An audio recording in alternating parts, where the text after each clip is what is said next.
investigation, solving mysteries in the night. Chasing shadows, finding answers, shining my light. No one's left behind, in the darkness all alone. With a heart like a siren, she brings the lost ones home.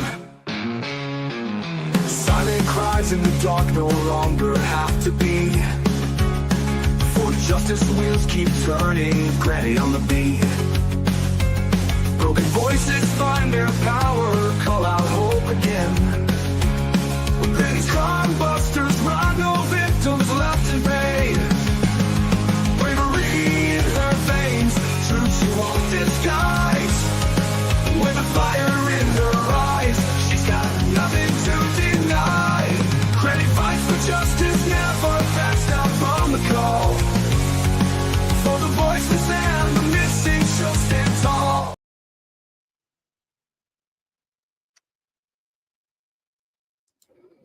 Hello, hello, everybody. Come on in. Let's have a beach party. I hope everyone's doing good tonight. Hello, Ginger Girl. The rest of you who are out there, good to see you all. So, we'll just get started right away with our spotlight on missing. Nasa Ambrielle Perkins has been missing since sometime today, guys. Last seen in Virginia Beach, Virginia, 15 years old. Guys, if anybody knows where she might be, call the Virginia Beach Police Department or 911. We need to bring our kids home.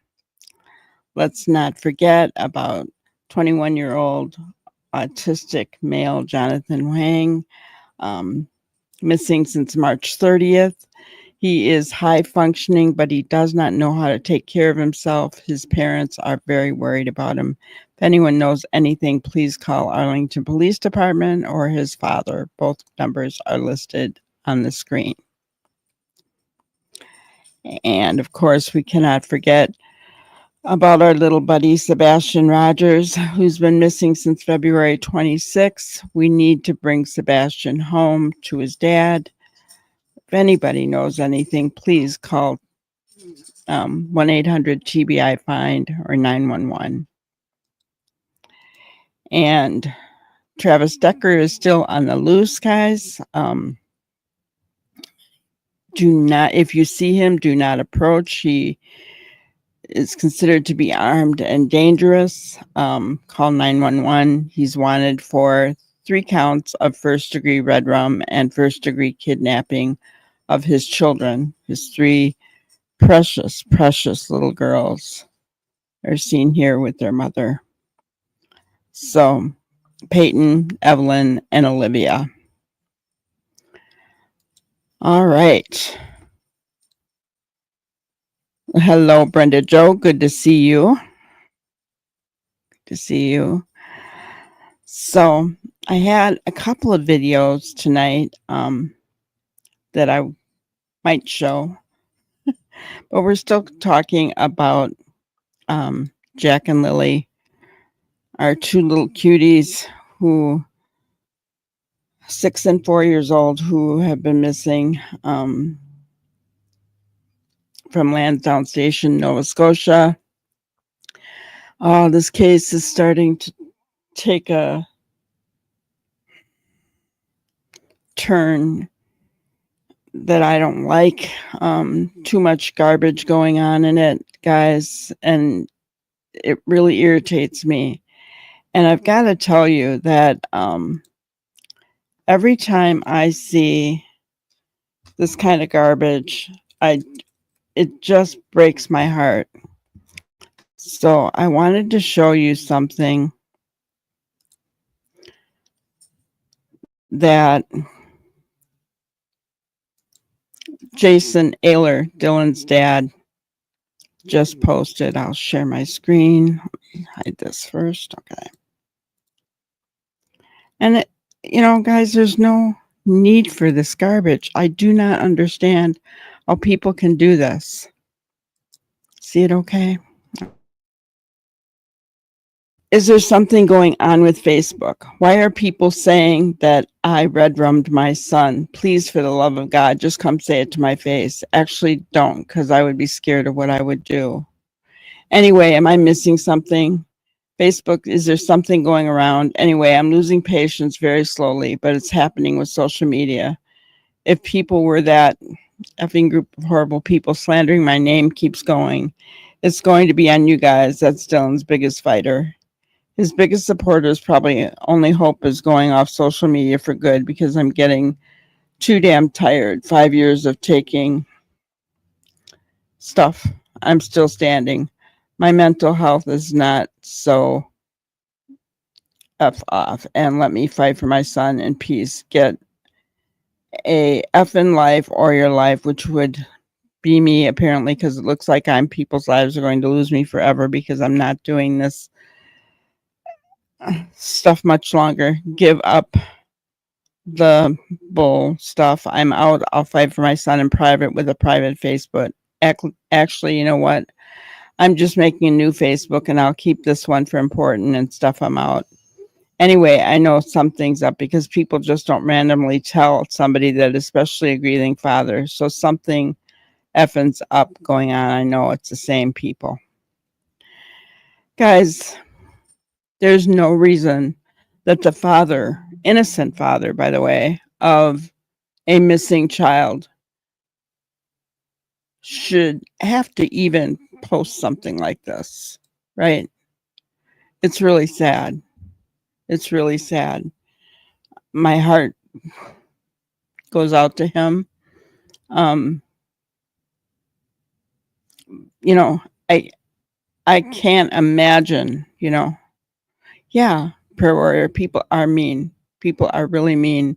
It's awful. It's awful. I think, Justin or Jason is he's tired. Mentally, physically, he's tired of fighting for his son. And then he's got people, you would not believe I don't know if that was on here, if you put it on here or not.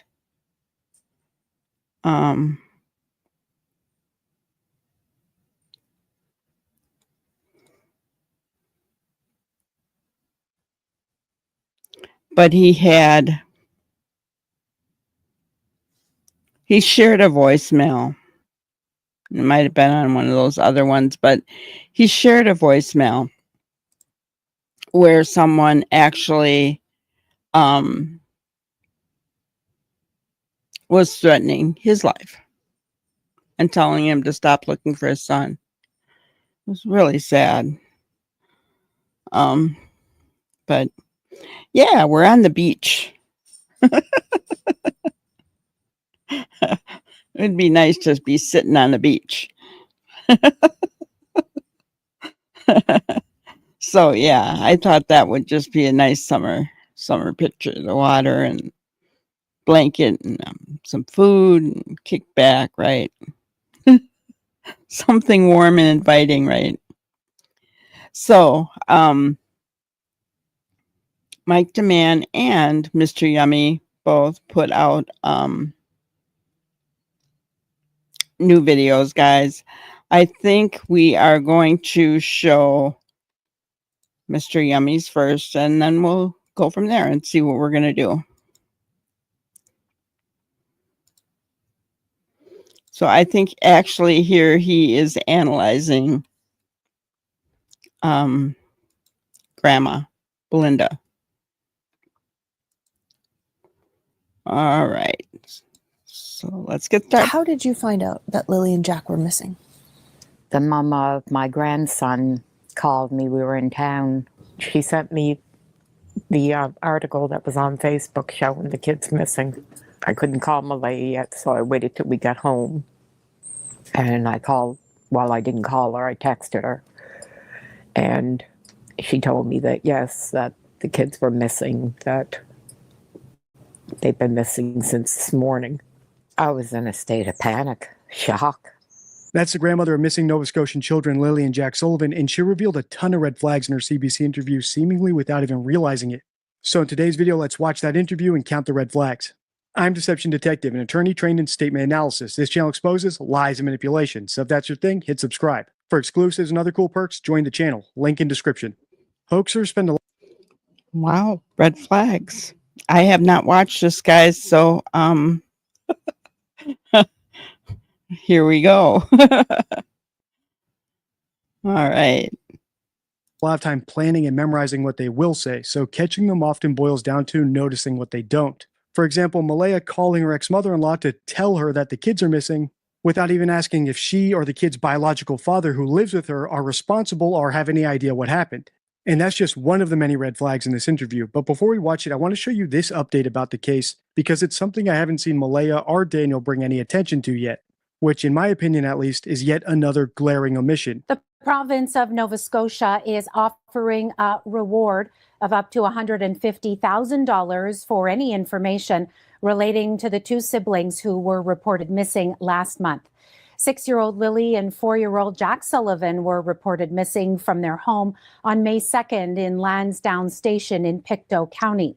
In a brief phone call today, the children's maternal grandmother told Global News the family's focus is on finding Lily and Jack, and they hope this reward will help.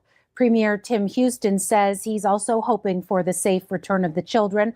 Nova Scotia's Justice Minister says the province is doing everything they can to support the RCMP in the investigation. We appreciate the work of the investigators, the RCMP, and others who responded in the early days and as the case has unfolded to support the search and now the investigation.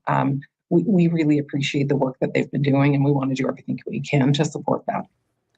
And Druin says while she can't speak to specifics, rewards like this from the province have generated information for previous cases, and she hopes it does the same for this one. That's a big reward to incentivize people to find Malehya and Daniel's children, except the only people I don't see talking about it are Malehya and Daniel. Which reminds me of another case we've analyzed on the channel, Sebastian Rogers, whose parents also never seem to mention the reward about him. And the few times that they do, it's to talk about how it's not actually as big as people say it is. But enough about that. Let's watch this interview. My heart tells me these babies are gone. My heart tells me that.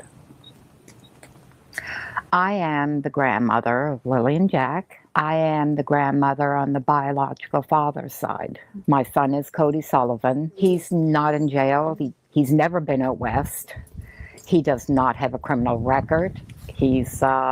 And right now he's living with me. He has been for 9 months.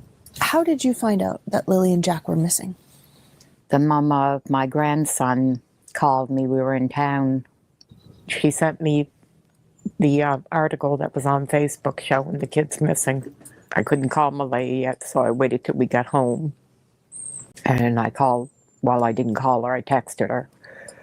And she told me that, yes, that the kids were missing, that they've been missing since this morning. I was in a state of panic, shock. But in the back of my mind, I kept saying, well, they'll find them. I mean, I'm assuming that they'd find them. So I told her, well, we'll head out first thing in the morning and help with the search. It was around between 3 and 3:30 in the morning. A couple of cop cars pull into the driveway. The lights wake me up that I'm a fairly light sleeper, so I see the cars pull in, so I knew what it was. So they come inside. They only stood in the kitchen. They wanted me to wake Cody up, and they wanted to know when was the last time he had seen the kids, and that they were just making sure that the kids weren't here. Now, why did the police do that? Because they don't know what happened. So asking the estranged biological father who doesn't live too far away if he has any idea where the kids are is only natural. What isn't natural is how Malehya somehow knows that the biological dad, the ex-mother-in-law, her boyfriend, any other adults who lived on the property are all not responsible for the disappearance. That is the hallmark of a hoaxer, because a hoaxer already knows what happened. I put the Spotting Hoaxes card from my deception deck on your screen if you want to read the full card, but here it is in a nutshell. Hoaxers know more than they should actually know if their story were true, because they made up the story in the first place. And because they spend most of their time planning and memorizing what they're going to say to sell their story, their biggest plot holes are often in what they don't say and don't do, like question everyone around them until they can prove their alibi, or texting the grandma to tell her that they're missing without even asking her if she knows where they are. I know I'm beating that point to death, but it's a big one. All right, let's keep watching. That's interesting. Right, guys? I think that is really interesting when you think about the fact that she didn't. It is like she knew that the kids weren't with Grandma Belinda or Cody. And we have said that it really sounded like Malehya and Daniel both were going off a script. And that's why Daniel has been going inconsistent with it and changing his story because he doesn't remember it. Why? Because it's not truth. That's why his statements are inconsistent. He's trying to go off a script that has no truth to it.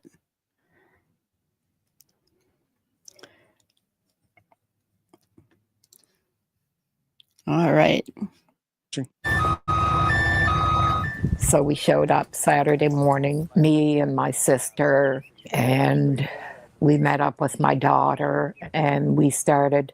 Well, I asked Malehya, I said, Malehya, I said, you know your kids. Nobody knows their kids like their mom. Where do your kids normally go to play out in the yard? What direction do they usually like to explore? And she said, well, they always play up in the little woods right on the side. I said, well, okay. I said, we'll start from that point and we'll work our way out.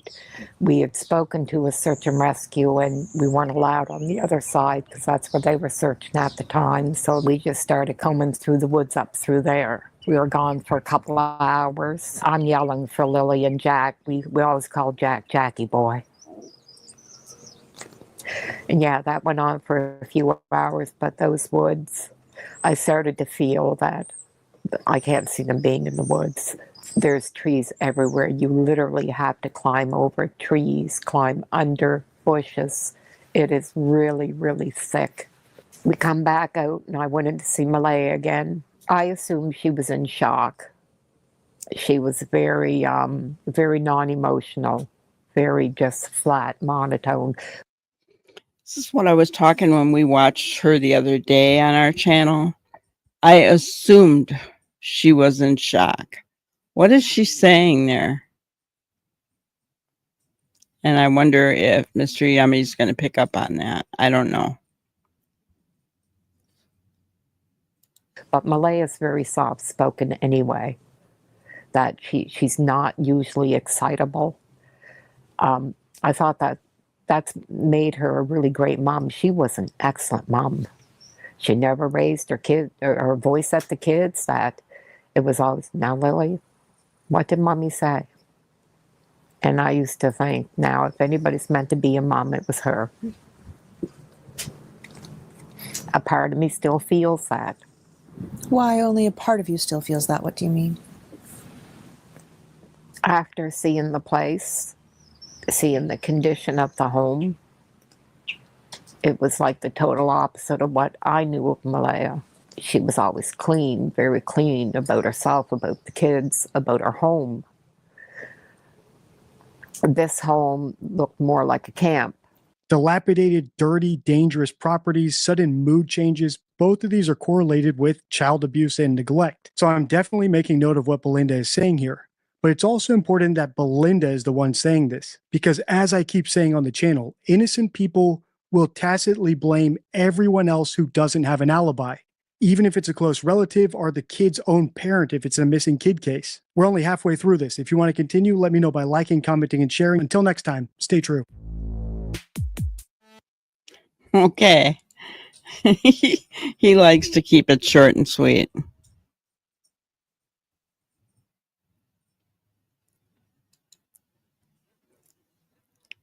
So the RCMP had suspicions about the kids not being in the woods. Evidently. And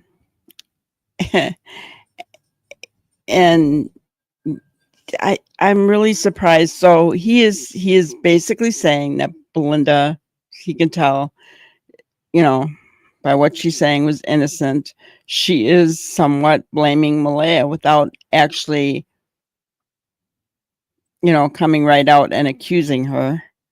But there were hints, right, that she was, talking about the home, and how she only partly feels that way about Malehya now.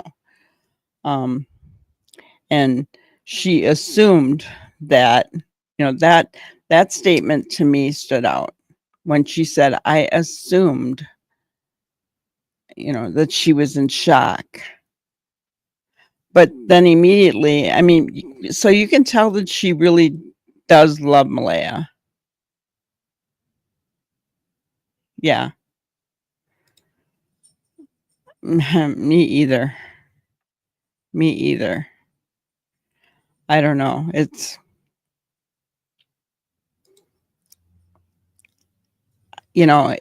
really does make you wonder, right? It really does. I don't know.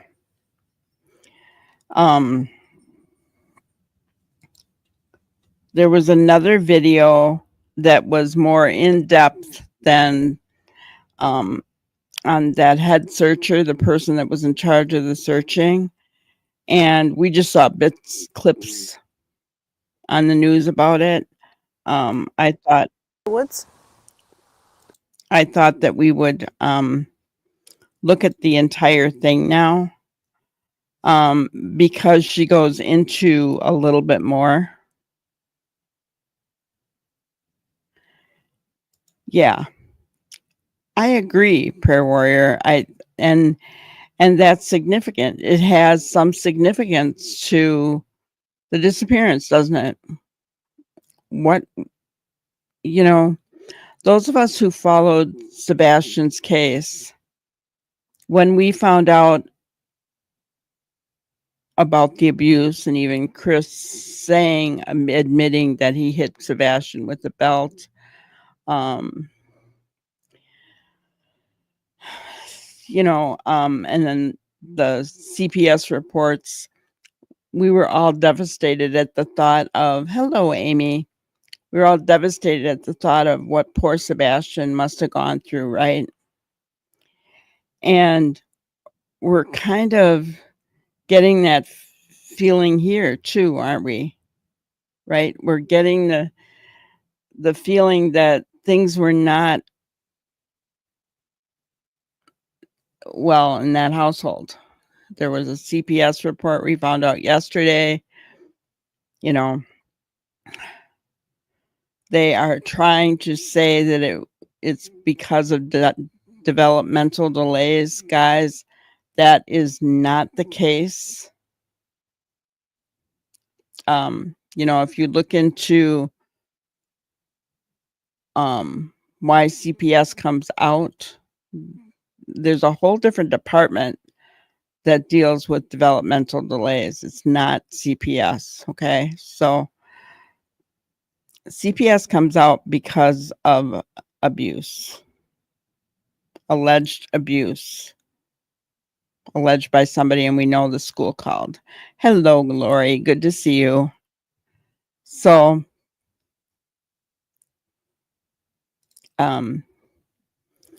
I just wanted to make that clear to everybody, because there's being a lot of things said, guys, and I just want to encourage you to be careful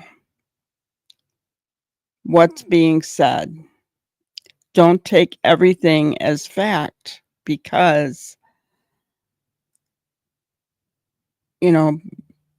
make sure you do your due diligence. Like this second cousin of Malehya, guys, I have serious doubts about that person.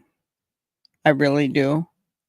I understand he's making the rounds. He's become a YouTube sensation, actually. We do not know that he's even related to Malehya at all. He could be just like one of those people that's been, badgering Jason and saying all kinds of things to Jason Ayler, Dylan's dad. So be very careful. I'm not ever going to take somebody's word. Not here on YouTube.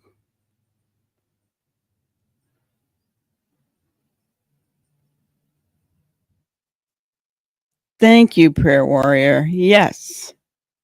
The school addresses it, not CPS. Exactly. That's not a CPS issue. Yeah, you don't believe I think he's a second cousin, isn't he? First cousin is Malehya's mom. So he says that he's Malehya's second cousin. He's making the rounds, guys, and he's saying all this, but if you listen to him, he doesn't answer a question directly. I mean, seriously, if you're going to those other channels and you're listening to this man, really listen to him, because he doesn't answer questions directly.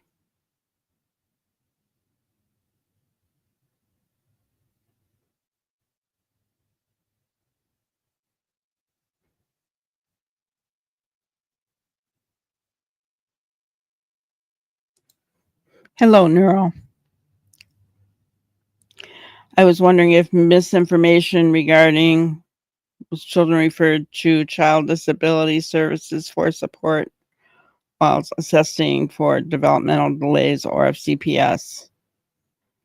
They are different departments, yes.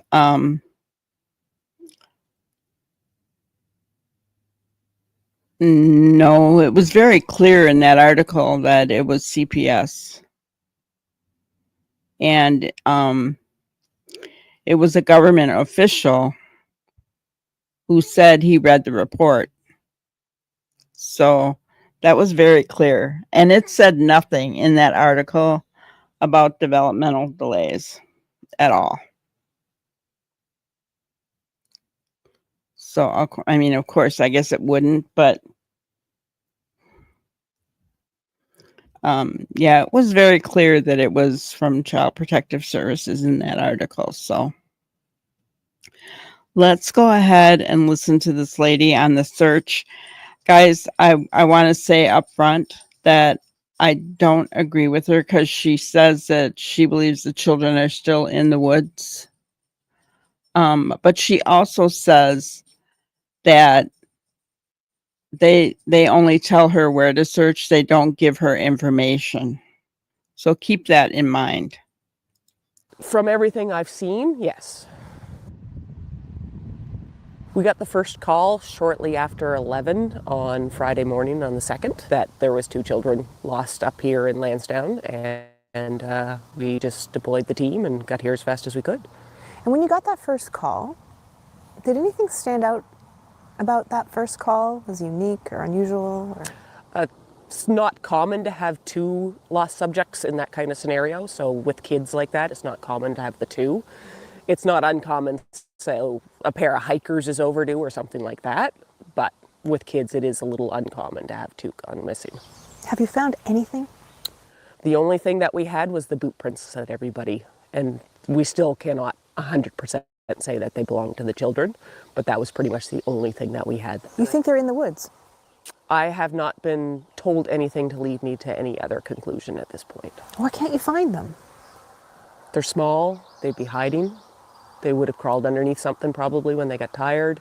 They could have gone further than what we searched. There's all kinds of scenarios, unfortunately.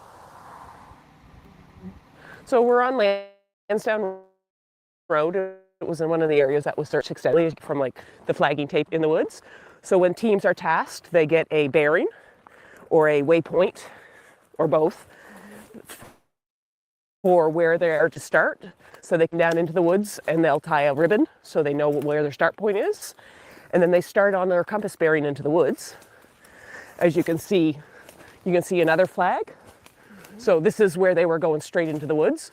So they're following their bearing, putting their flag line down and searching at the same time, coming up through all of this stuff.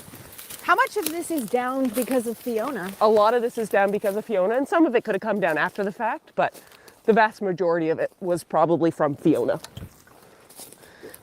So grid searching comes in different types. So we have type 1, type 2, and type 3. A type 1 is fairly open. So if we're looking more for signs of travel or say larger objects, so if we know they have a backpack or something like that, we can space people out, 10, 20 meters apart. And especially if we think somebody's going to be responsive, so they're going to talk to us when they're calling to us, we'll do open. We were doing closed grid or type 2, so teams were very close together because we were expecting children to be hiding. A lot of children that age range will hide. So if we're 20 meters apart in some of these woods, you can't see 2 feet away from you. Like there would be places where teams would be almost able to touch their fingertips together and they couldn't actually see each other, the bushes. It's that thick in places. So how does this compare to what your teams have been dealing with? This is actually fairly mild compared to some of the areas. Mild? It looks like such a mess. It does look like a mess, and you got the thorn bushes and the deadfalls, but there's places that are actually a lot worse. But there are places that are a little bit better as well. Mm-hmm. But what would be worse? A lot more deadfall. You can get places where it's just deadfall on top of deadfall on top of deadfall, and you literally have to crawl underneath of it or climb over top of it. You were also saying, though, to the general public, don't come help us. Why did you say that? We don't want the general public in the area because we use a lot of very specialized assets like canines that are looking for the freshest human scent they can find. So if we have somebody from the public go through an area and we don't know, but we were deliberately waiting to send a canine into that area, that canine could get on the track from that person, and then we've just wasted that resource because once that dog's probably done its track, they're probably exhausted and can't go out and do anything else. And same as drones, if we're flying a drone over the area and we get a heat signature from somebody in an area and we can't identify who or what it is, then we have to send our resources in or police resources to confirm who that is. And in the same breath, a lot of it comes down to training. So our people are trained to look for the little things, the footprints, the pieces of clothing that are discarded, the broken branches, the spots where somebody might have crawled in underneath something and had a nap or something like that. So they're very clue sensitive is what we call it. They're clue finders. So we're not just looking for the 2 children. We're looking for all the evidence of them going through the area, which is a big part of what we do. So when the boot print was found, we told the team just to send us the coordinates. We got a picture. Yeah, it looks like a children's rubber boot print, which is what we were looking for. Conversed with the incident commander. Yeah, we're going to send. We sent an RCMP canine in first. Then we sent human tracking teams, so like man trackers. So we have some members that have been trained to do tracking themselves. We sent them in and we did some grid searching in the area to see, just to follow up. And then the RCMP forensics unit went in and did actually a cast of the boot print. We did investigate a few wells and mine shafts. The teams came across them in the woods, so they would look in them as best they could. There was one mine shaft we actually ended up flying a drone into to see if there was any sign of anything going in there because it wasn't safe to send people in. And there's no sign of any disturbance or anything inside the mine shaft. So I know they're still doing investigation. Anytime a tip comes in, they follow right up on it. So, do you feel it's been searched as well as it can be searched? What has been searched very well. Very extensive. With over 12,000 hours put in on the search. It's pretty much unheard of in this province. All searches are hard unless we have a good ending, obviously. But some hit closer to home than others do.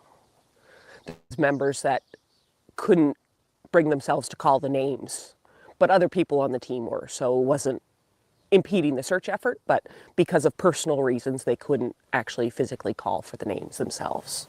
They just couldn't say the words? They couldn't get it out, no, for whatever reason they had.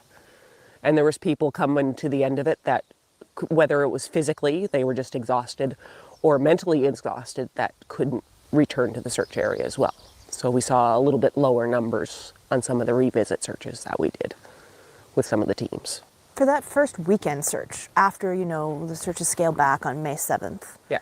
what were you told when you got that call? Like, why were you going back?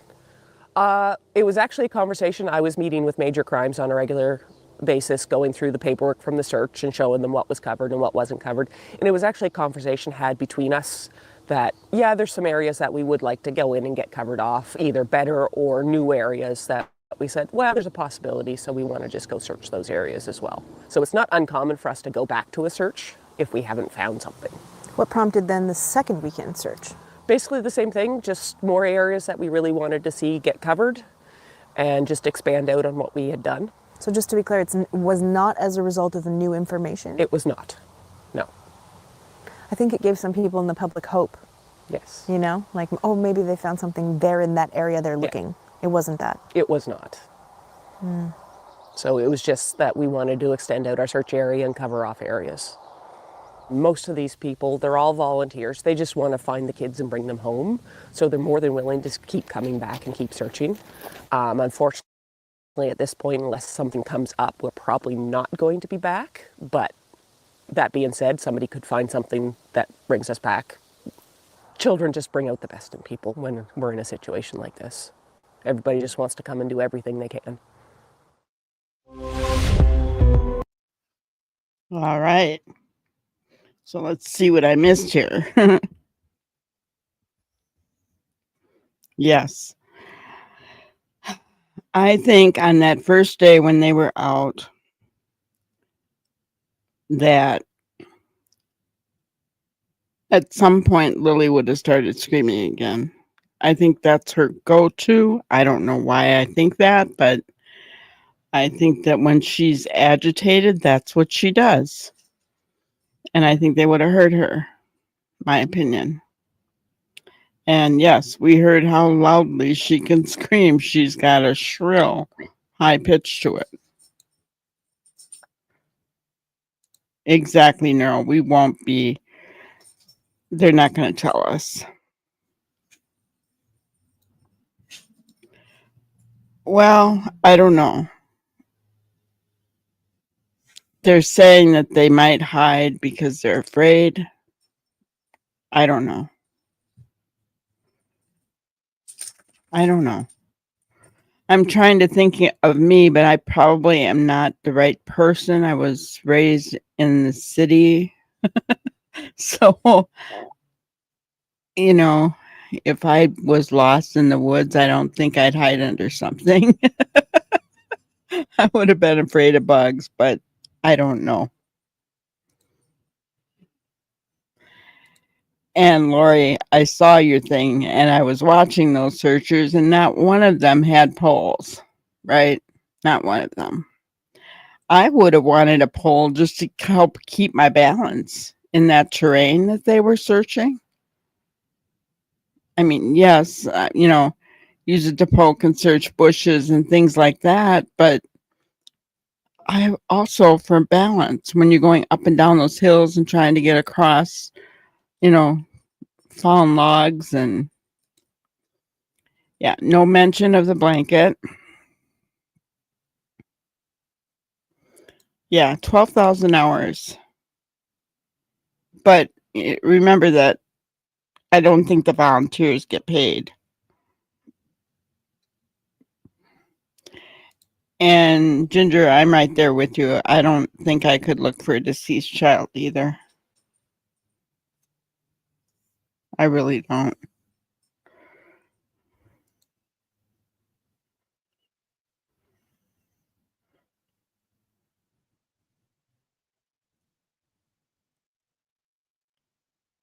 Yeah. Cold, crying. Here's my opinion. I just don't agree with this lady. I don't believe those kids were in the woods. I just don't. And even Grandma said that. The more that she went into the woods, the more she felt like those kids wouldn't be there, right?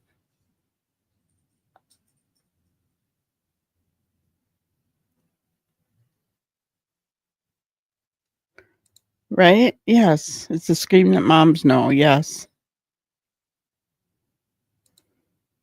You've been lost. Okay.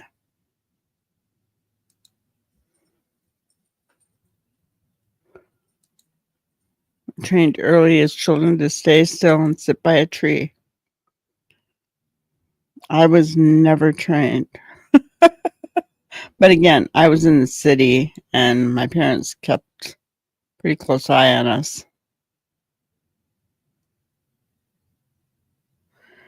Yeah, I know. And were you watching? Because there was different clips where they were showing different searchers. I think there are like 3 after you asked that question, Lori. And I'm like, yeah, not a one of them had any kind of polls.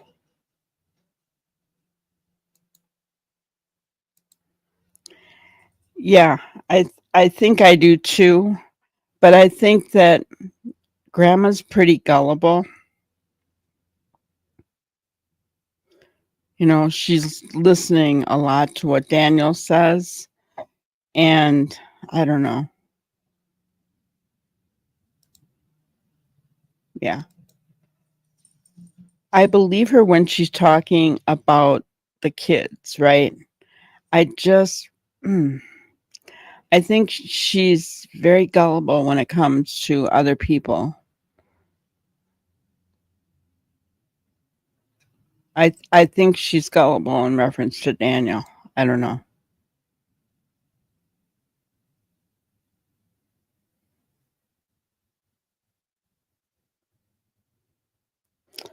Yeah, well, that lady was a professional searcher. She was in charge of all the search teams, so she is a trained professional. But I just don't agree with her that they're in those woods. I just don't.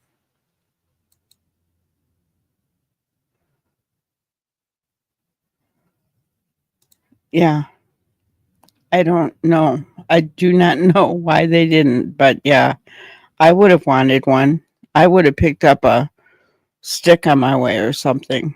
It's usually what I do. If I'm out in the woods like that, I'll find a stick that I can use to walk along with. But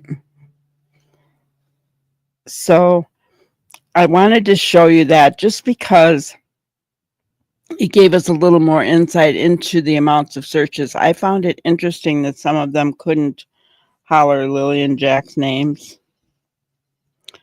Um,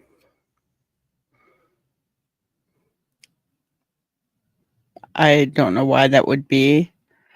Um, I can't think of a reason for it unless it was past the 7 days and you're pretty much sure they're dead. I mean, I don't know.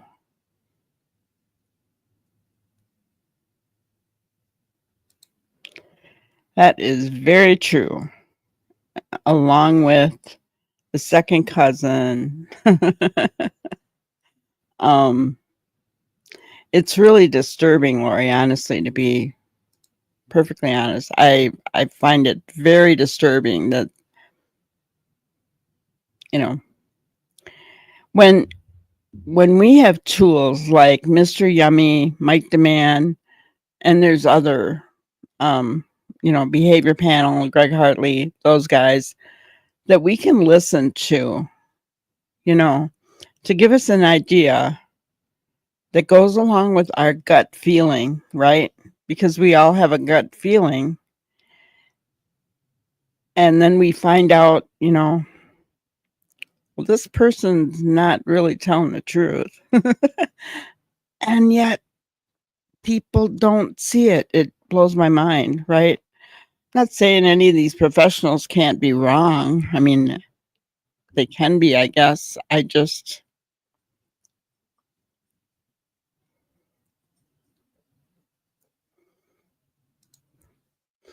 Your dad had a machete in the woods. Yeah.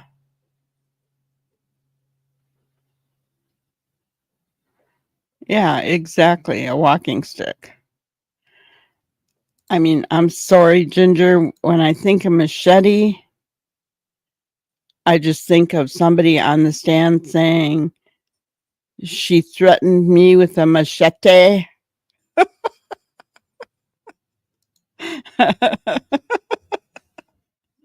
So I mean, I can't even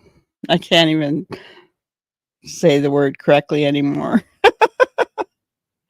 I know. Peter Hyatt was very intelligent, wasn't he? Rest in peace, Peter.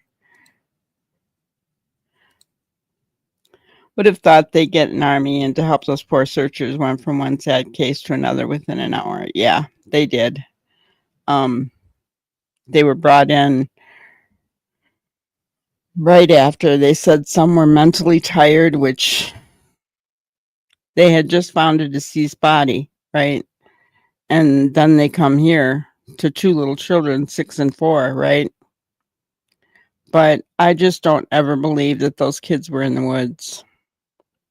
And I think that if there was things like the blanket in the woods and the boot print, I think that that was planted, in my opinion.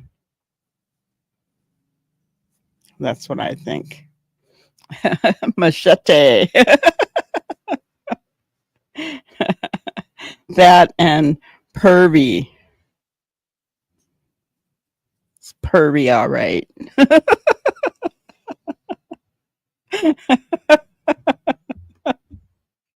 Oh my gosh.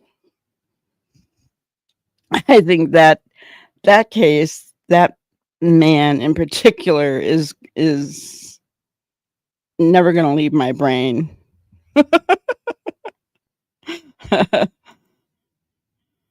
As for the so-called cousin of Malehya, he's saying he's trying to find out from her family, but he's on 3. Yeah, I know.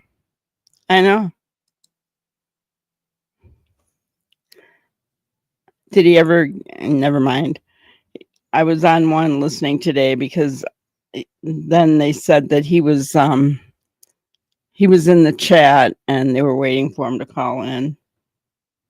I ended up having other things to do, so I couldn't wait for him to call in. So he didn't call in right away, but I don't know if he ever did.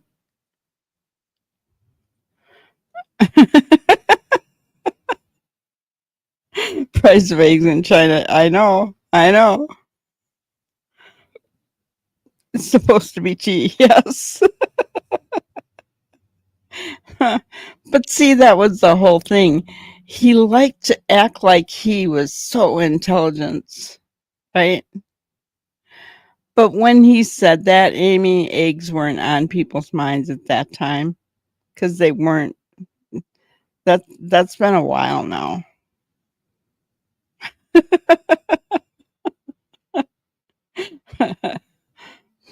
Yeah, it's supposed to be price of tea in China. He thinks he knows it all. Like trying to use the word privy, and he says pervy, and he said it many times, not just once.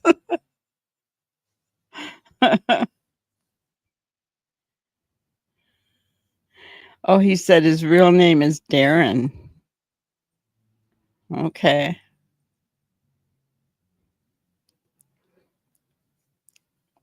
Interesting.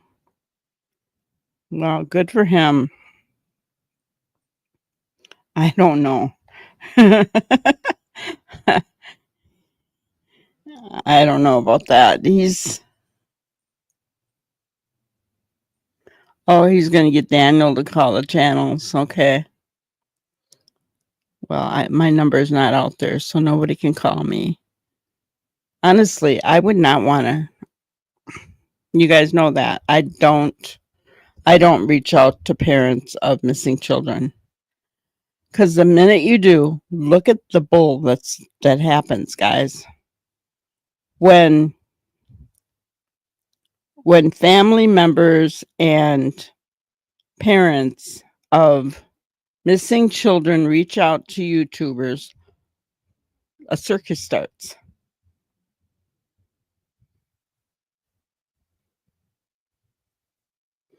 It happens every time.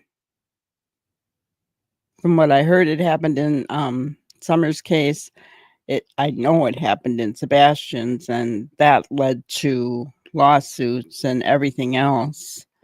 And now look at what's happening in Jack and Lily's case.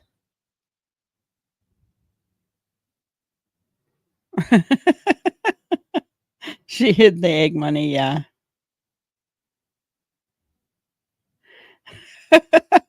Ginger. Oh, great. More Daniel. Well, you know what? He can keep talking until he tells the truth.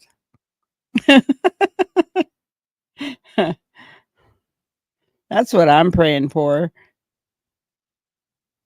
Somebody telling the truth. The real truth, right? Not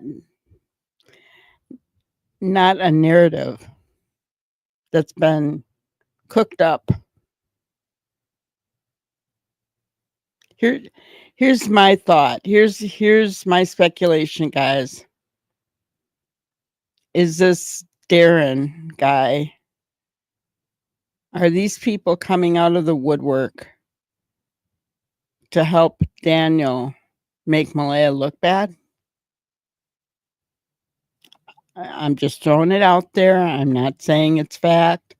I'm just throwing it out there.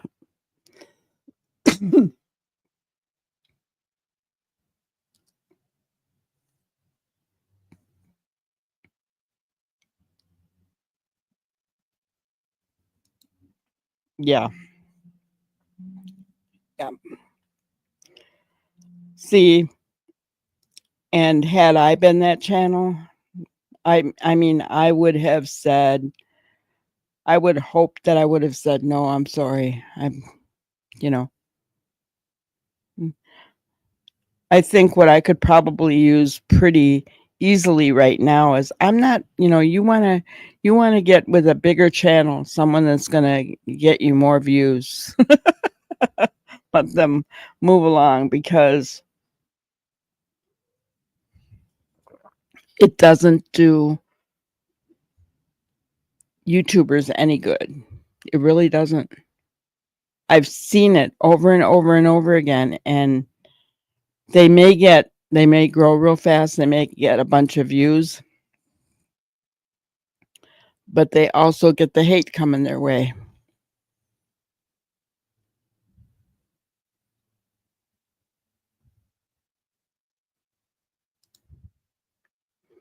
That's a good question. I don't know if he did or not.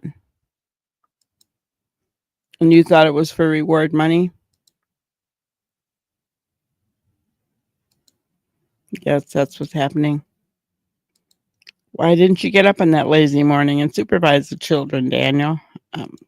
Yeah, that lazy morning where the kids are sick, but it's a lazy morning, right?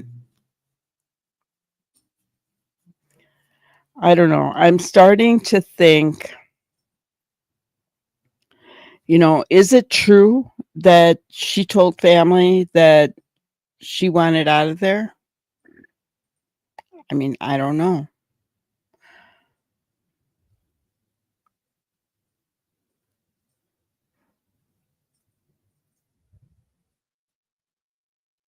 Oh, yeah. Yeah. Well, they would have put out an Amber Alert, Kate. Right? They would have. We would have heard about that if she was on the run.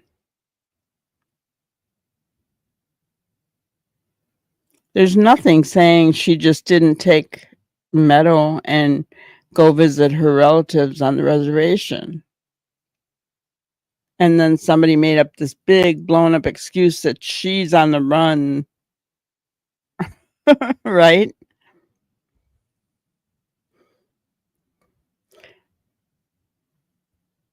I mean, there's nothing saying she didn't do that. The weather's been nice, right? And nice time to take a drive on a sunny afternoon and go and visit relatives. I mean, why not? Nothing saying she can't do that. Nothing saying she can't move in with her relatives. That doesn't mean she's on the run from anything. Her lawyer's on the reservation, so there's nothing saying she can't go there.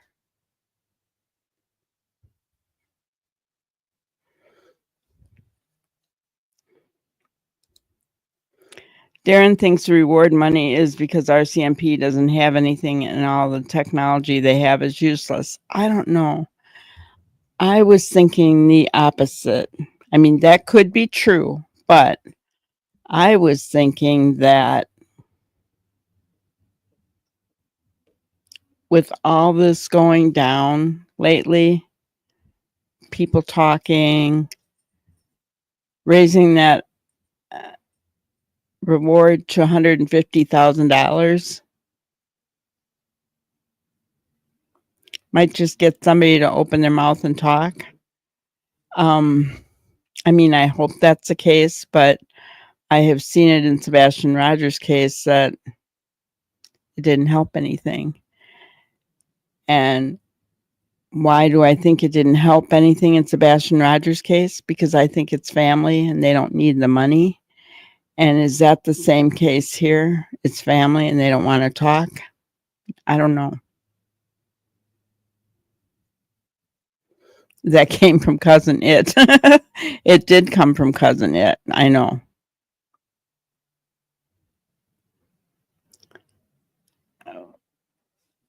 Prayer warrior, not that I'm aware of. We do not know that that baby is under CPS supervision.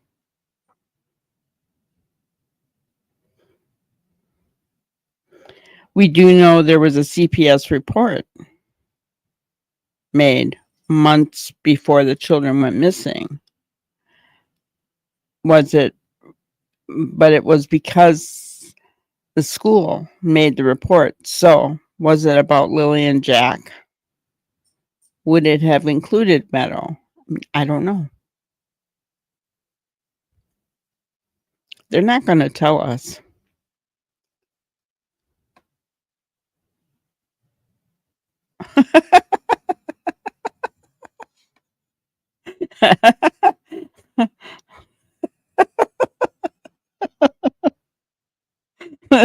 aren't aren't the little old ladies supposed to be the gossips?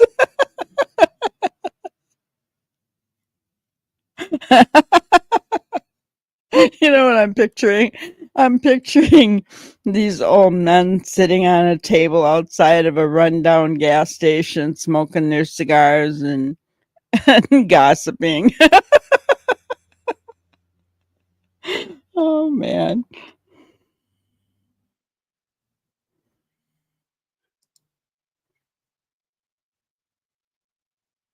Who's on house arrest? Wait a minute, where are you getting this?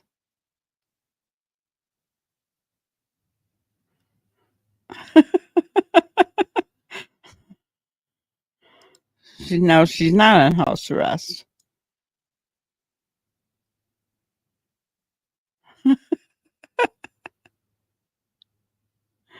Exactly. I know, Lori, right? I don't believe it either. I don't believe it either. Um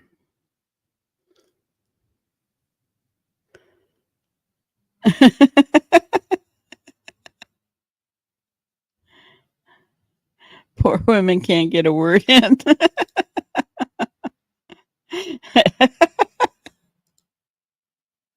I guess they have nothing better to do, right? I mean, this, what's his name again? I forgot it already. Darren, is that what you said? What's his real name? Darren. Okay. So this Darren did say he's an older gentleman. So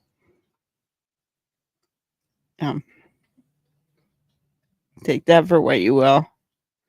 His son works at the same place that Daniel works. I know he said that.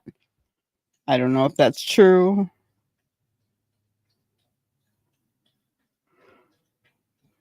But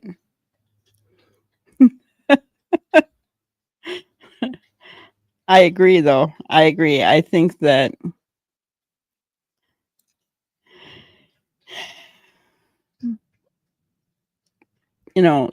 so many of these rumors, I can't, and that's a bad thing, is because this guy keeps calling in. Well, I did go and listen to him on Clutch Them Pearls the other night. And Justin actually was kind of, questioning him like, but that isn't the case, and this is what happened. And Darren hung up on Justin. So because Justin wasn't all about Daniel and wasn't believing every little thing that Darren said, Darren hung up on Justin. So, and I thought, awesome. Yeah. I don't appreciate rumors and gossip in a missing child's case. Daniel's fan club are on the loose. I know. And why? Because he seems to be the opposite of Chris Proudfoot. He's not angry and controlling, and it's sometimes my dad used to tell me this. It's sometimes the quieter ones you got to worry about. Right? The quieter ones, Duper's delight, guys. I'm just saying, they're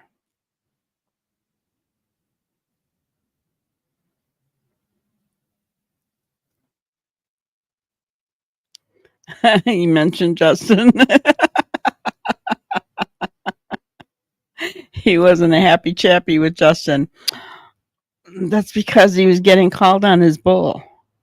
I listened to it. I heard it, and I was like, he hung up on you. Yay.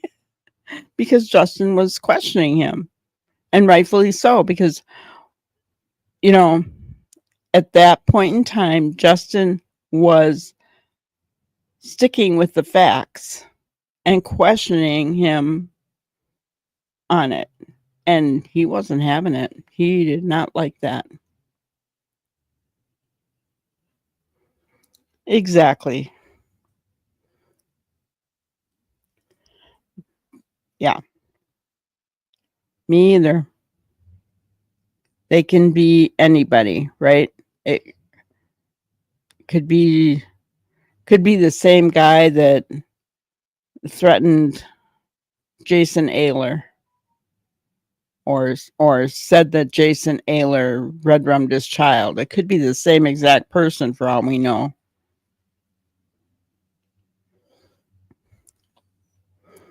I was quiet. Per warrior, so was I. Oh, you know what I hated? When they told me, smile. Oh, that used to make me not want to smile for sure.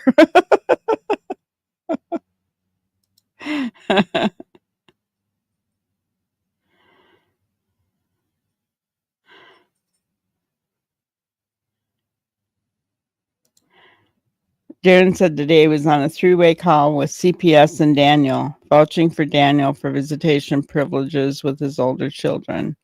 Nothing about Meadow.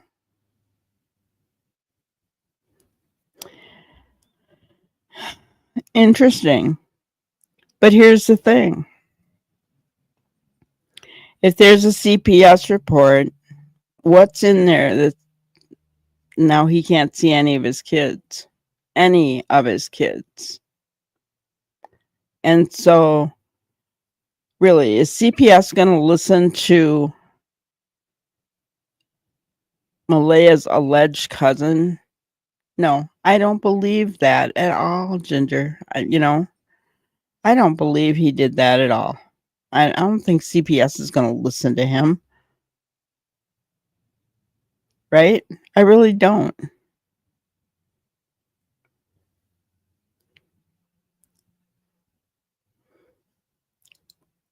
Yeah.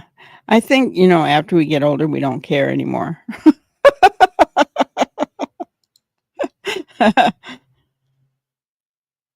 Yeah, some switch goes off.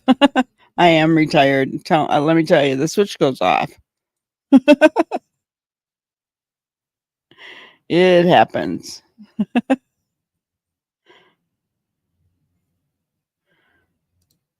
All you get out of it, cousin, is Daniel, Daniel, Daniel. Bit like Logan, Meadow, Meadow, Meadow.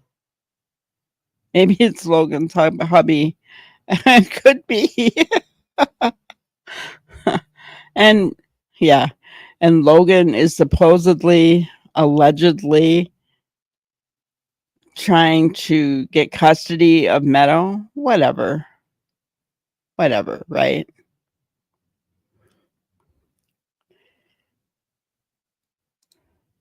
She never even met Meadow. Because if she hadn't met Malehya until the day of the disappearance, then she never met Meadow until the day of the disappearance. It really sounds to me like Daniel secluded them all. And if they went into town, he was with them. That's what I think. I could be wrong, but I think he was very controlling. Very controlling.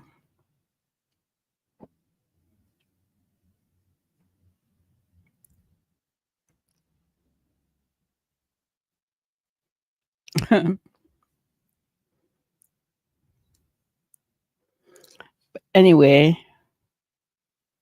Daniel has a messed up bunch of buddies. I agree. I was going to listen to a little bit of Mike DeMann here. See what he had to say after being in our chat last night. Not one, but two missing children. A dog that barks at everything, a mother who left on the second day, a father who hasn't seen the kids in 3 years, and a stepfather trying to piece things together. Yeah, right. It's been a long 6 weeks. I know that everybody basically in the world at this point is... Oh my gosh, you guys. Have you guys ever watched Bewitched? I'm dating myself, but some of you are out there with me as well. Darren was the name of Samantha's husband. And wasn't it her mother that called him Durwood?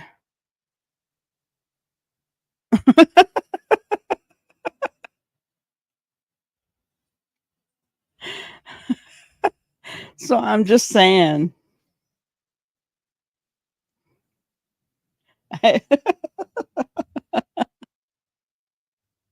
I think you watched it. Am I right? His name was Darren, but somebody on that show called him Durwood. Was it her mother? Samantha's mother called him Durwood.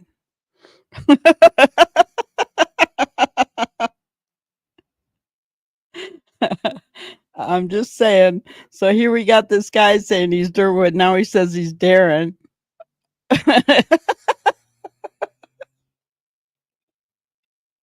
The mother-in-law did. Yes, I think so. I was just looking at that post by Neuro, and it hit me for whatever reason. I know we're watching a video, but whatever reason it hit me at that point, and I thought, oh my gosh. I think the real question would be if you're in a chat and Darren's Darren's calling in, or he's in chat with somebody, say, hey, are you Darren from Bewitched?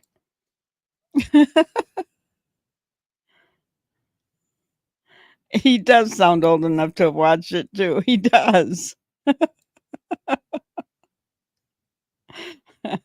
And that name they didn't pluck out of thin air, Durwood. That's probably what he said. Maybe somebody calls him that. Oh man. Oh. Always wanted to know, like, what happened. The mystery of what happened to 6-year-old Lily Mae Sullivan and her 4-year-old brother, Jack William James Sullivan, is indeed gripping the country and beyond. 2 children, gone without a trace. This better be good.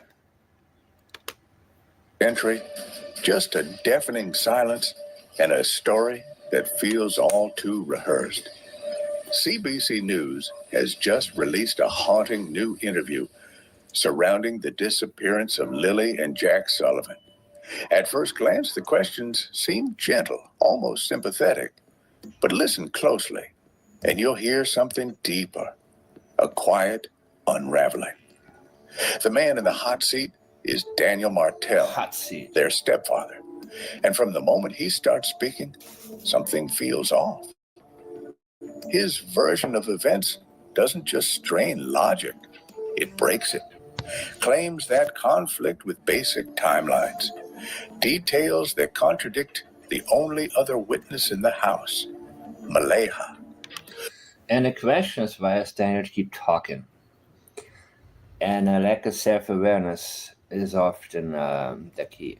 And how little self-awareness some people have, you will start to accept the longer you do this. Because a lot of people simply do not have it at all. They have only their life experiences. And their own life experiences often lead them to believe that whatever they're doing could be a good avenue. And there's a real reason for everything. So whenever somebody does some really blatant or talks in a way that you wonder, why are they saying that? Are they really expecting a positive outcome from saying some real dumb? It is because it worked at one point. People do what they have had success with before. And Daniel talks your ear off, right? He talks and talks and talks, and maybe even when he was a child, he had a habit of talking his way out of situations, and people thinking, he's all right. He didn't, maybe teachers, maybe who knows who. I think he had success in the past as a child, especially talking his way out of things. So he actually thinks he's slick. And he's thinking very positive. Like a lot of people in his situation would probably hide, say, I'm not saying nothing. I'm going to sit up in my trailer and pray that people forget what happened here or what could have happened here. Because I sure ain't going to help him out with my leaking statements. However, he does what has worked in the past. And again, it worked with maybe some people in his rural area where he grew up. And he doesn't think ahead, like, is this going to work for the general public? Are people not smart enough? Aren't there enough people who can see through me? Logan, even worse. Logan is confident. She gets on there and she talks about Malehya because she thinks Malehya is a complete dumbass and weak and easy to manipulate, doesn't have her own mind. And Logan, Meadow. She has no respect for Malehya. She doesn't consider Malehya to be an equal. That's just the woman under my little cousin's thumb who isn't the smartest dude either. And so she feels authorized to come on some show and just say it how she wants to say it and expects people to believe her because she feels, hey, I'm the smart one here in this family, man. So it's absolutely amazing how people love to talk. And when you read people, their rights, only I think, you have a right to an attorney. If you cannot afford one will be, blah, blah, blah, blah, blah. Only around 6%, from what I understand, are actually choosing silence. only around 6% say, I have nothing to say. I want an attorney. 94% say, that's cool. I'm just going to keep on talking. People want to talk. People think they're smart enough and they remember the times they've been in trouble before. Again, it often goes back to childhood. And they rely on their ability to just lie their way out of things. Of course, some of these people really don't even want to lie. They just say, but as I always advise everybody, man, when you talk to police, you better be aware that,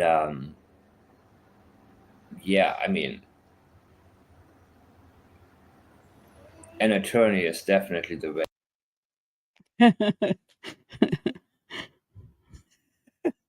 Wasn't allowed to watch Bewitched because witches. Yeah, it was a very controversial thing at the time, wasn't it?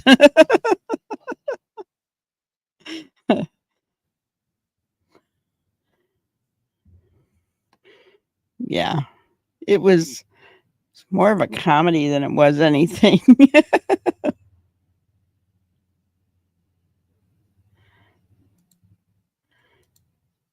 Yes, he did. He morphed himself into Malehya's role. I think I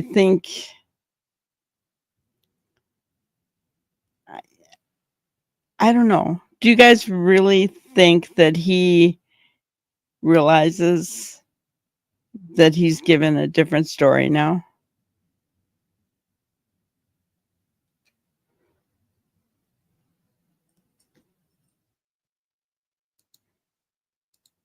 A lot of shows we weren't supposed to watch slipped by our parents. My mom actually watched it with me, so um I'm trying to think if there was anything she didn't let me watch. I can't think of anything. um yeah, nothing sticks out to me, but I could be wrong. You got to watch it at Sitter's house. Her makeup was outrageous for the time, and it's really not for today if you think about it. The eyeliner going up and all the eye makeup.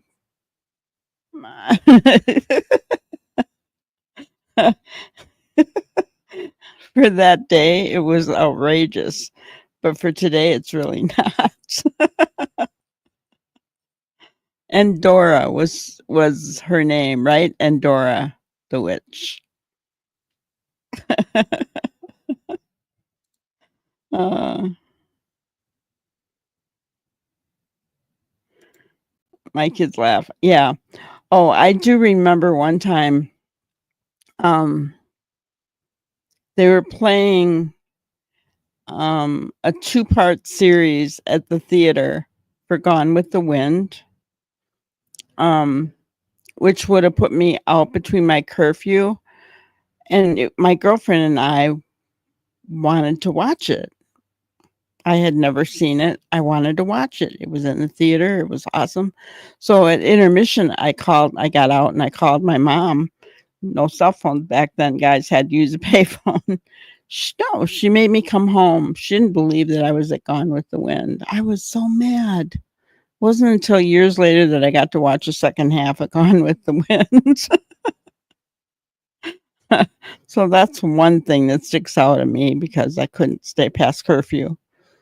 It would have gotten out about 11 o'clock, I think. And she said no.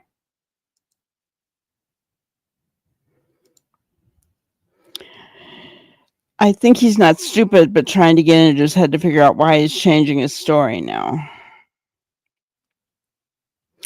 And yeah, I don't think he's stupid either, but I mean, typically when there's a script, people and it's lies, people don't remember those lies or those, won't get it accurate, right? And that's what I'm thinking is if he just kind of changed places and didn't realize what he was doing, I don't know. Gilligan's Island fan. I watched that as well. Yes. I watched Gilligan's Island. I know a lot of people like McHale's Navy. I didn't get into that one so much.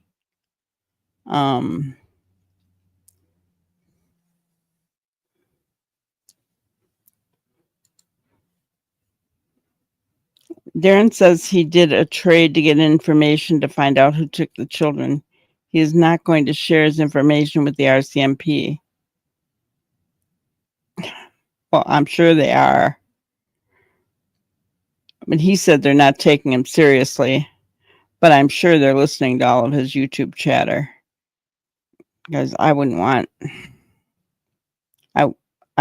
him here.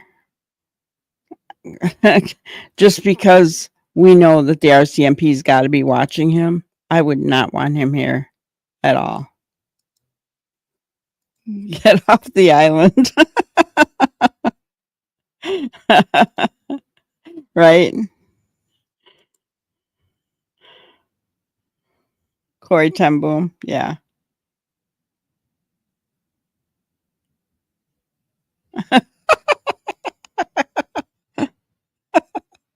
Oh, but that was confusing.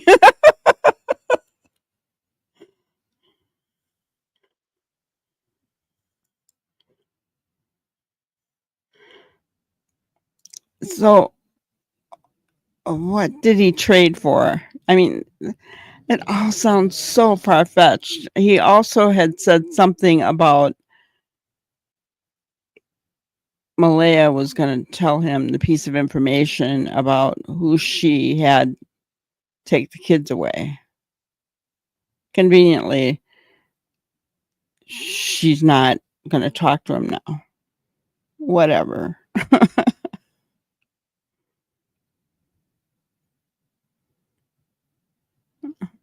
Your husband didn't like TV. I don't watch TV now. Yep. I watch the Waltons too. Little House on the Prairie.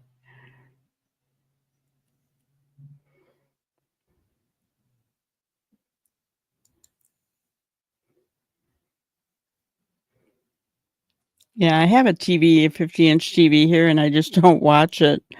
My dad and mom had the TV on 24/7. God.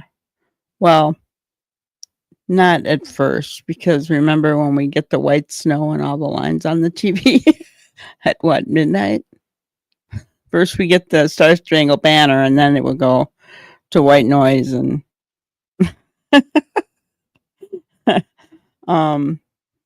but I mean, even later years, my dad had it on 24/7.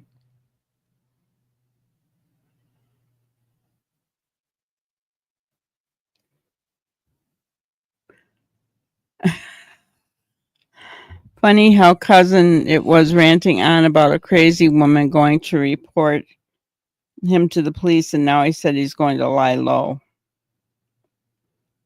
Isn't that weird? You like the background noise?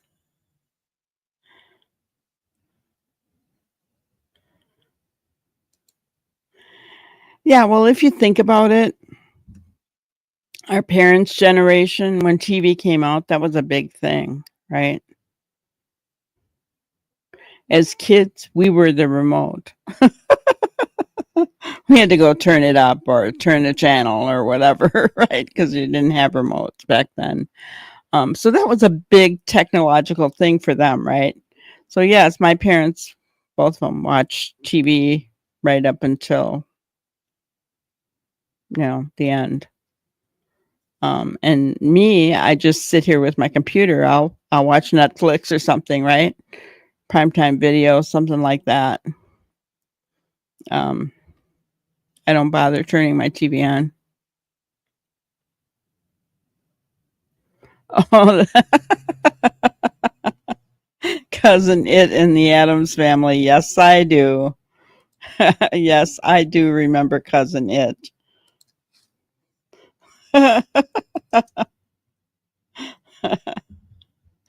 Oh my gosh. He was hilarious. He was hilarious.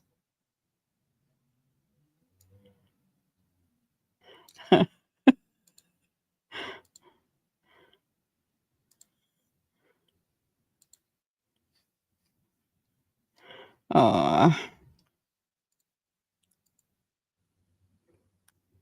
cousin It. There he is.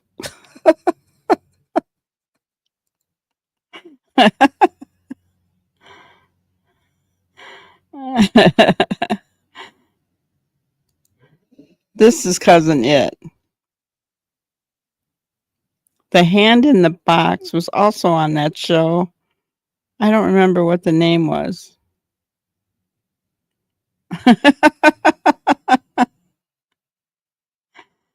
Ah, JFK, the moon landing. Yeah.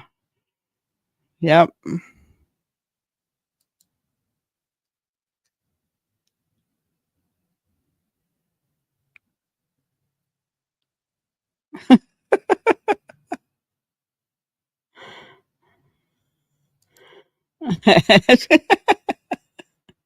Somebody had good imagination. No. Fester was Uncle Fester. He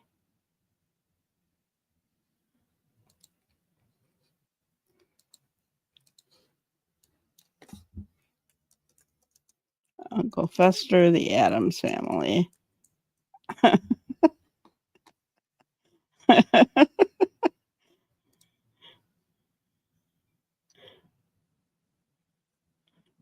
Okay, I will get you a picture of Uncle Fester. This is kind of fun, guys. Oh man, this brings back some memories, huh?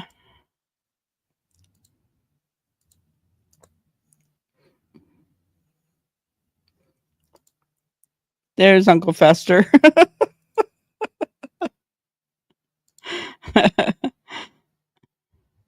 Lurch the butler, yes. Light up the house, Fester. Yeah. I know. I can't remember the name of the hand either. Um,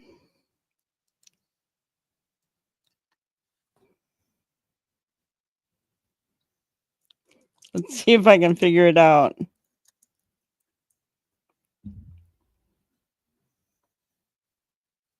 The Thing. It was the Thing.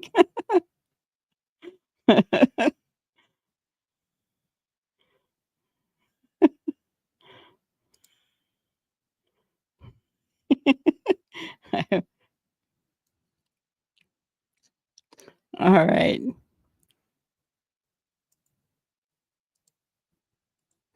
There, now you won't have to worry, Lori. It was the Thing. There is the Thing.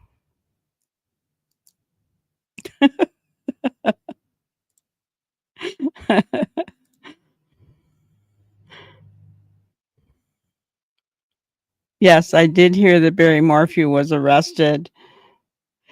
I will probably do a video on that.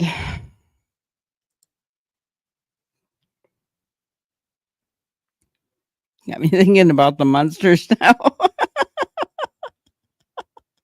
Really, the Addams Family had a lot of funny characters if you think about it. Uncle Fester, the Thing, Lurch,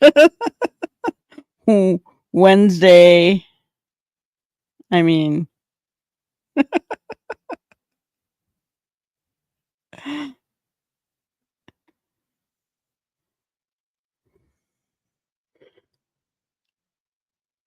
oh man.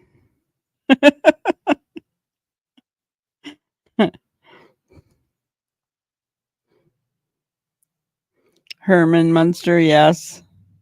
You're thinking of a lot of old shows now. Oh, yeah, there were some good ones. Definitely were.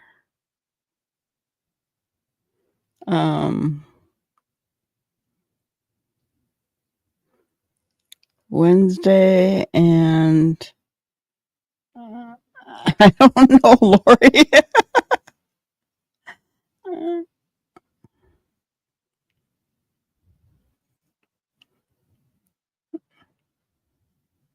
Pugsley. Yes. Yes, Amy. Pugsley. Wednesday and Pugsley. That's right. The Addams family had some weird things going on there. They really did. Oh, Mr. Ed.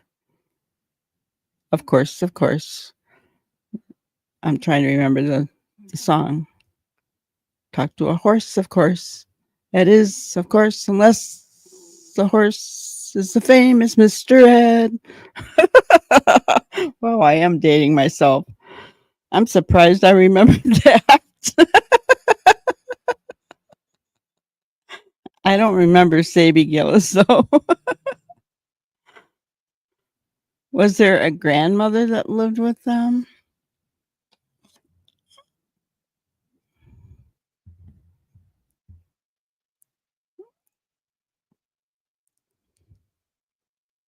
I don't remember.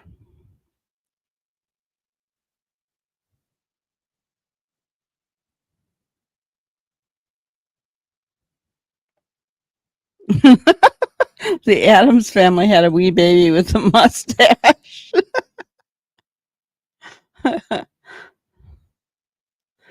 Just a dragon under the steps. That was their dog, wasn't it? Wasn't the dragon their dog, or kind of, what they call their dog, or I don't remember the name of the dog. Oh my gosh. How old are these shows, guys? Because the Addams family was in black and white, wasn't it? I think it was. Dobie Gillis. I don't think I watched that one.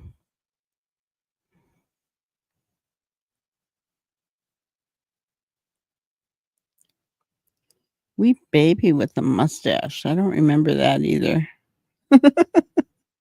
Spot. That's right, Amy. You're really good at that. That's right. Spot was the name of their dragon.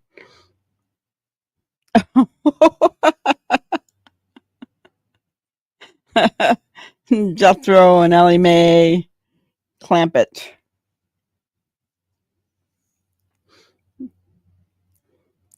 And old Granny. They did call her Granny, didn't they?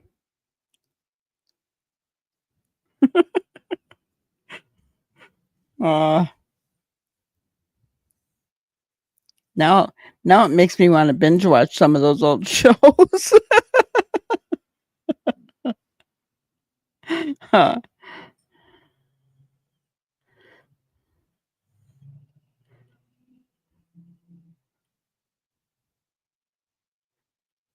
I'm now Granny's age and I need her boots. Yeah, those boots. With her dresses. That was funny. Living in that big mansion and she just, didn't fit.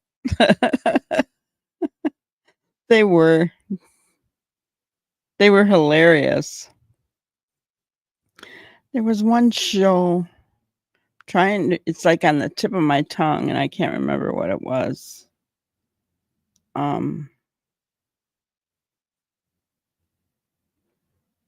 It had like 3 daughters, big water towers. Do you guys remember anything like that?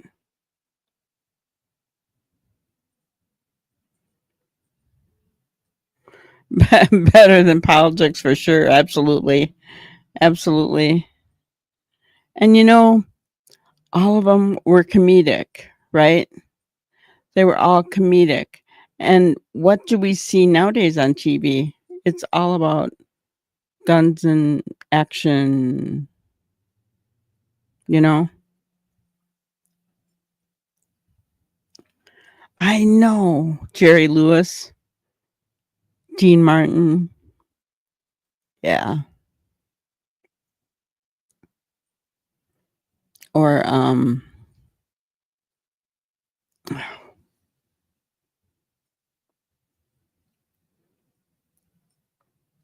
those beach movies.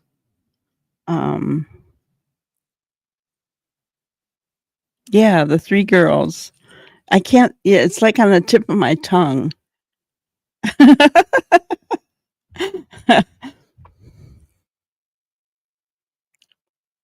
I don't think that show did as well as like the Beverly Hillbillies, but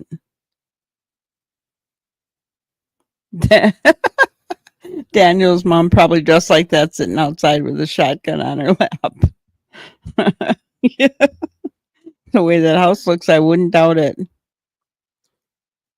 Petticoat Junction, Prayer Warrior. I told you it was on the tip of my tongue. Petticoat Junction. That was the name of that show.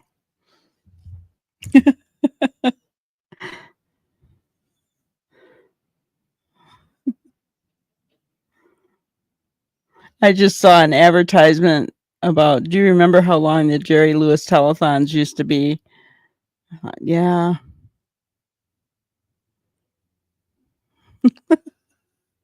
Yeah, you're sort of winning today, Amy. You're doing a good job. You never watched Petticoat Junction, though? I don't think it made it as big, but I liked the show. It was fun, I thought.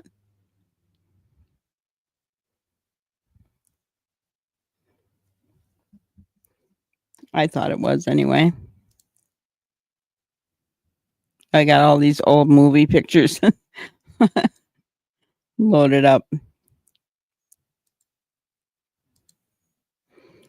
So, what better time than right now to put this in here? Find a group of people who challenge and inspire you. Spend a lot of time with them and it will change your life. Guys, I found my group of people. It's you. You guys are fun to hang out with.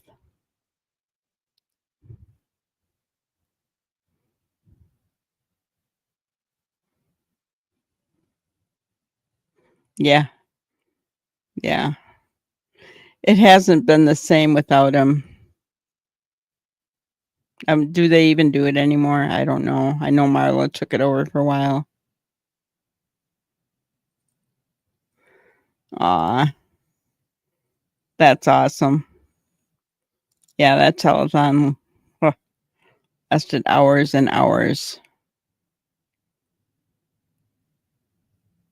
But yes, so true. Find a group of people who challenge you and inspire you. Spend a lot of time with them and it'll change your life.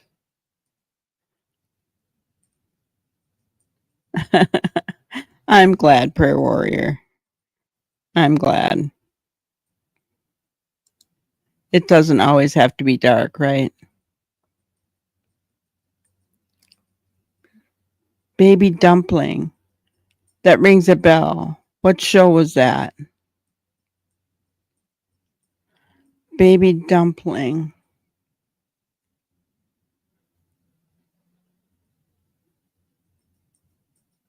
Who was that? Google.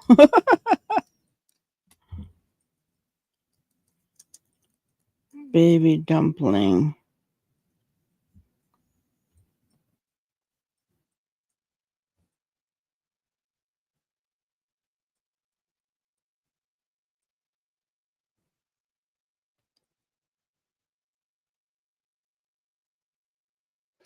Blondie? Yeah.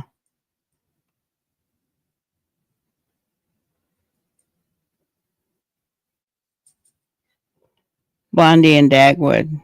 Baby Dumpling.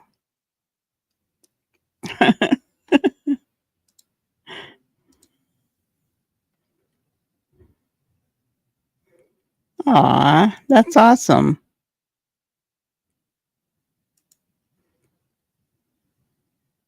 That's awesome.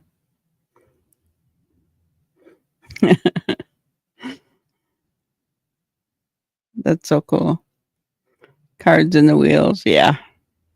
I had a banana seat and high-rise handlebars.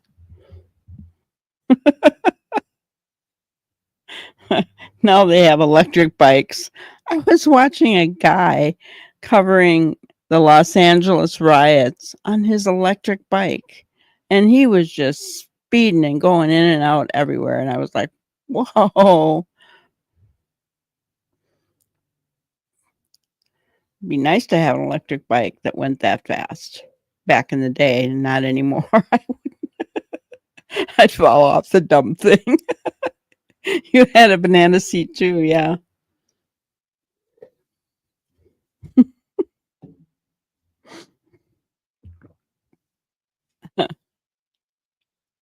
Do they have the Hardy Boys? I don't know.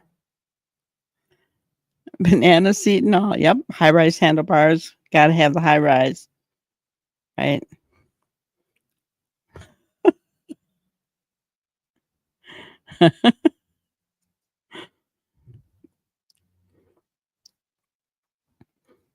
Those were the days.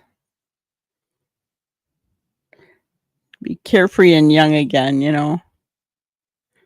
And I remember my parents saying the same thing. And it's like now I'm really feeling old.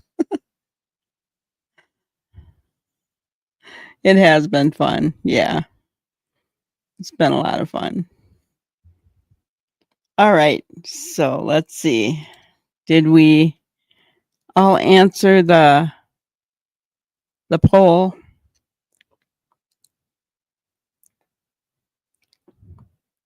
So we had 10 votes. Do you think Lily and Jack are alive? If you haven't answered the poll yet, please answer now. Yeah, Schwinn is definitely a classic.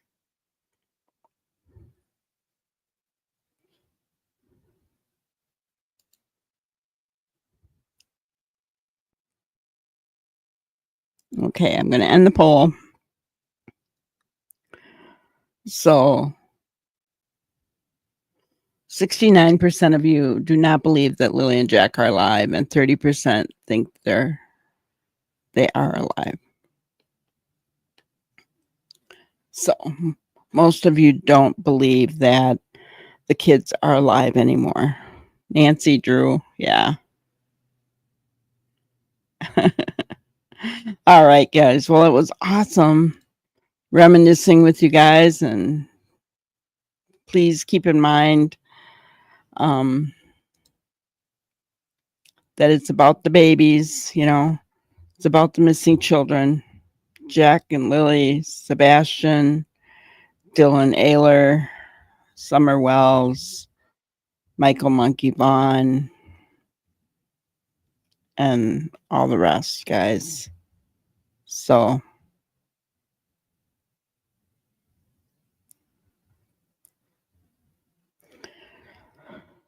yeah, keep them in your hearts, your mind, your thoughts, your prayers. I'm really hoping that something is going to break with Lily and Jack's case. I really am praying for that, guys, because I just want them home. I want a resolution to this case, unlike so many of the ones that we have, you know, followed before, right? So I'm glad you guys had a great time too. So did I. You made my night. Thank you so much. I appreciate each and every one of you. Please, please hit the like button on your way out and have a great night. Thank you for watching another episode of Granny's Crime Busters. We really appreciate each and every one of you. Don't forget to subscribe and like and even share the content. You can follow us on any of our other social media platforms at YouTube, Twitter, Instagram, Facebook, and TikTok. We really appreciate you guys, and you can also email us at granniescrimebusters@gmail.com. Thank you so much, and we will see you on the next one. Thanks, guys.